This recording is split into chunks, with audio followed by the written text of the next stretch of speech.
The year is 1299, a time of great upheaval and transformation in the medieval world. The stage is set for a monumental conflict that will shape the future of empires and nations. Two powers are about to clash. The air is thick with tension as soldiers ready their weapons and leaders strategize for the impending battle. On one side, the Byzantine Empire, a civilization with a rich history known for its art, culture, and military prowess. It is a once mighty empire, now a shadow of its former self. The grandeur of its past is evident in the ruins that dot its landscape, but its power is waning. On the other side, a new power is rising in Anatolia, the Ottoman Turks. They are ambitious, driven by a desire to carve out their own empire. At their head is a man named Osman Gazi, a visionary leader with a clear goal to expand his territory and establish a lasting legacy. He's about to lead his warriors into a battle that will change the course of history. His determination and strategic acumen are unmatched. This is the Battle of Söğüt, a pivotal moment that will determine the fate of these two empires. The clash between these two forces was practically inevitable.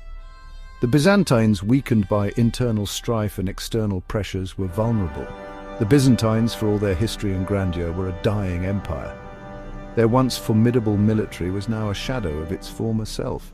They had been in decline for centuries. Political instability, economic troubles, and continuous wars had taken their toll. The Ottomans, on the other hand, were young and hungry.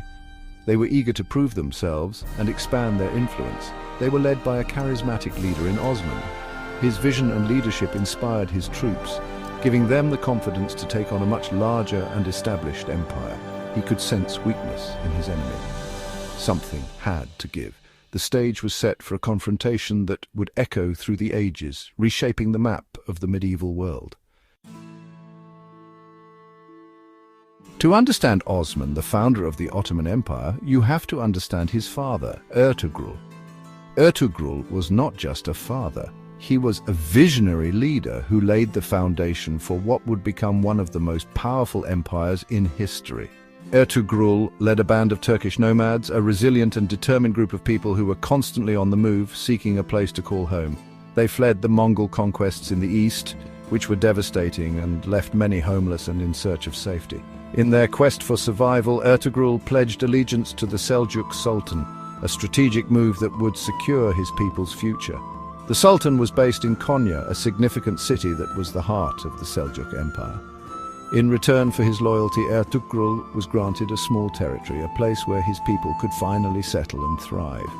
This territory was on the Byzantine frontier in Anatolia, a region fraught with danger and uncertainty.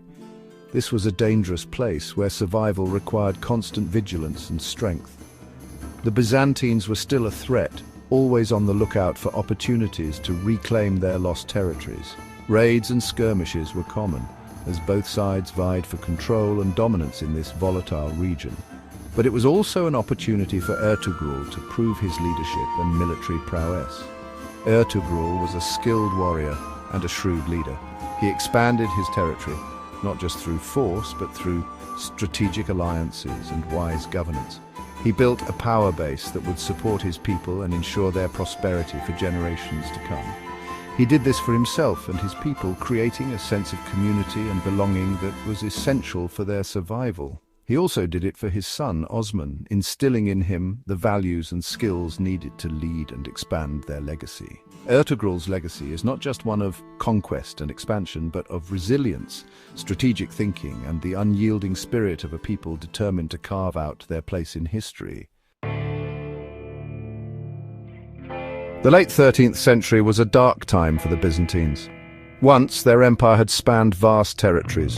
Their emperors were considered God's representatives on earth, but those days were long gone. Constantinople, the empire's heart, had been sacked by the Crusaders. This was back in 1204. It had never fully recovered. The Byzantine emperors were weak. They were often more concerned with courtly intrigue than with matters of state. The provinces were being lost to enemies. The treasury was empty. The army was a shadow of its former self. The writing was on the wall. The Byzantine Empire was ripe for the taking. Osman Gazi was a natural leader. From a young age, he exhibited qualities that set him apart from his peers. His charisma and ability to inspire those around him were evident early on, and these traits only grew stronger as he matured. He was a skilled warrior, a gifted tactician, and a charismatic figure who inspired those around him. His prowess on the battlefield was matched by his strategic mind, allowing him to outmaneuver his enemies and secure victories that seemed impossible. He inherited his father's domain upon his death. This transition of power was not just a formality, it was a pivotal moment that would shape the future of the region. Osman took on the mantle of leadership with a sense of duty and a vision for expansion. Osman quickly proved himself to be even more ambitious than his father. He was not content with merely maintaining the status quo. His eyes were set on greater horizons, and he was determined to expand his territory and influence. He had a bigger vision. Osman dreamed of creating a vast empire that would stand the test of time. His ambitions were not limited to his immediate surroundings. He envisioned a realm that would stretch far and wide. He aimed to carve out a new empire from the ruins of the Byzantine Empire. The decline of the Byzantine Empire presented an opportunity that Osman was quick to seize. He saw the potential to build something new from the remnants of the old. Osman was not content with simply raiding Byzantine territory. While raids were a common tactic, Osman had a more strategic approach. He understood that lasting power required more than just sporadic attacks. He wanted to capture strategic locations. By securing key strongholds, Osman could establish a network of fortified positions that would serve as the backbone of his burgeoning empire. He wanted to consolidate his power. Consolidation was crucial for maintaining control over newly acquired territories. Osman focused on strengthening his hold on these areas to ensure they remained loyal and productive. He wanted to establish a firm base from which to launch further conquests. A strong base of operations was essential for sustaining long-term campaigns. Osman invested in building fortresses and military bases to support his expansion efforts. His eyes fell on the town of Söğüt. This small town held significant strategic value, and Osman recognized its potential as a cornerstone of his empire. It was a small place. Despite its modest size, Söğüt's location made it a critical asset in Osman's plans, but it was strategically important. Its position allowed for control over key routes and provided a defensible location from which to project power. It controlled a key trade route. Control over trade routes meant economic power, which was essential for funding further military campaigns and sustaining the growing empire.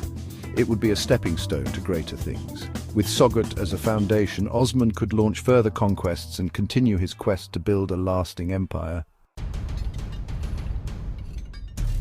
The armies met near Söğüt in the summer of 1299. The Byzantines were led by a general named Muzaddon. He had a larger force than Osman, but Osman had the element of surprise. He also had the advantage of fighting on home ground. The battle was fierce. Both sides fought with courage, but the Ottomans had the upper hand. They were fighting for their very survival. They were inspired by their leader. Osman rallied his troops. He led from the front. He fought with incredible bravery. His example spurred his men on to greater efforts. Section 6, a decisive victory. The tide turned when Osman's troops managed to outflank the Byzantines. They attacked from the rear. This sowed panic in the Byzantine ranks. The Byzantines broke and fled. The Ottomans were victorious. The Battle of Söğüt was a resounding victory for Osman Gazi. It was a turning point in Ottoman history. It marked the beginning of the Ottoman Empire's rise to power. It also marked the beginning of the end for Byzantine rule in Anatolia. Section 7, the spoils of war. The victory at Söğüt had immediate consequences. Osman Gazi captured the town. He made it his new capital.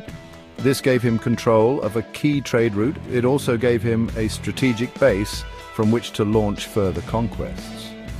The victory also had a profound psychological impact. It boosted Ottoman morale. It showed the world that the Ottomans were a force to be reckoned with. The victory also sowed doubt in the minds of the Byzantines. They began to realize that they were facing a dangerous new enemy. Section 8, the foundation of an empire. Osman Gazi would go on to win many more victories. He expanded his territory. He laid the foundations for what would become one of the most powerful empires in history, the Ottoman Empire. The Ottoman Empire would go on to rule over vast territories for over 6 centuries. It would encompass much of the Middle East, North Africa, and southeastern Europe. The Ottomans would leave their mark on the world, in art, architecture, literature, and law. Section 9. The Long Shadow of Söğüt. The Battle of Söğüt might have seemed like a small affair at the time, but it had a profound impact on the course of history. It marked the beginning of the rise of the Ottoman Empire. It also marked the beginning of the end for the Byzantine Empire. The legacy of Söğüt is still felt today. The Ottoman Empire may be gone, but its influence can still be seen in the borders of modern Turkey and the surrounding region. The battle serves as a reminder that even the mightiest empires can fall. It is a testament to the power of leadership, ambition, and determination.